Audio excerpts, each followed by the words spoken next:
একটা প্রশ্ন করেছে বিভিন্ন জায়গায় নাকি মাইক বন্ধ করে দিচ্ছে। আমি একটা কথা বলবো, কারো রাইট নাই মাইক বন্ধ করার। সাউন্ড পলিউশন, শব্দ দূষণের মাত্রা বিভিন্ন জায়গাতে, কমার্শিয়াল এরিয়া আছে, ইন্ডাস্ট্রিয়াল এরিয়া আছে, সাইলেন্স জোন আছে, 4টে জোনে ভাগ করা আছে। কলকাতা হাইকোর্টের 65 ডেসিমেলের নিচে বাজানোর কথা বলা আছে। সুতরাং কোন জায়গায় কেউ যদি গিয়ে বলে মাইক বন্ধ করো ধর্মস্থানের, সে ভুল কথা বলছে। তাকে সঙ্গে সঙ্গে বলুন কোন আইনের পরিপ্রেক্ষিতে বলছে।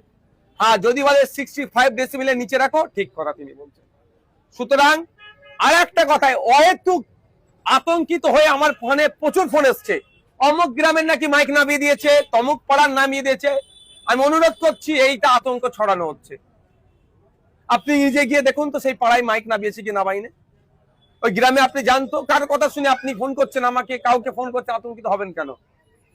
শুনেন, দেশ চলবে, রাজ্য চলবে কারো কথাই নয়, সংবিধানের কথায়, আইনের কথায়। আইন সেখানে বলা হচ্ছে কি 65 ডেসিমেলের নিচে। 65 ডেসিমেলের উপরে উঠলে সাউন্ড দূষণ হবে। আমরা সাউন্ড দূষণের পক্ষপাতী নয়। আর মসজিদের মাইকের আজান আমি যদি বলেন 65 এর নিচে থাকে।